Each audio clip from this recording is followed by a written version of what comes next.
ওমানের মাস্কাট থেকে ভারতের মুম্বাইগামী এয়ার ইন্ডিয়া এক্সপ্রেসের একটি ফ্লাইটে মাঝ আকাশেই সন্তান জন্ম দিয়েছেন থাইল্যান্ডের এক যাত্রী।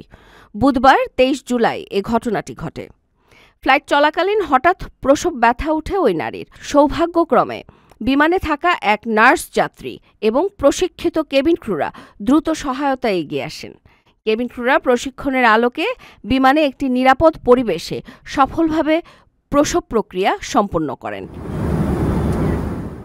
পাইলটরা তাৎক্ষণিকভাবে মুম্বাই এয়ার ট্রাফিক কন্ট্রোলকে অবহিত করেন এবং জরুরি অবতরণের অনুরোধ জানান।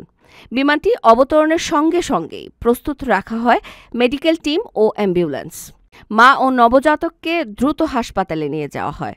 সঙ্গে ছিলেন এক নারী এয়ারলাইন্স কর্মী, যিনি সার্বিক সহায়তা নিশ্চিত করেন। এয়ার ইন্ডিয়া এক্সপ্রেস এই ঘটনায় তাদের ককপিট ও কেবিন ক্রু, গ্রাউন্ড স্টাফ এবং সংশ্লিষ্ট কর্তৃপক্ষের সমন্বিত প্রচেষ্টাকে মানবতা ও টিম ওয়ার্কের উজ্জ্বল দৃষ্টান্ত হিসেবে উল্লেখ করেছে। ওমানের সেরা রেট দিচ্ছে বাংলাদেশি প্রতিষ্ঠান গালফ এক্সচেঞ্জ। প্রিয়জনকে টাকা পাঠাতে আজই আসুন আমাদের যে কোনো ব্রাঞ্চে অথবা কল করুন স্ক্রিনে দেয়া নাম্বারে। গালফ এক্সচেঞ্জ, বাংলাদেশিদের প্রিয় এক্সচেঞ্জ।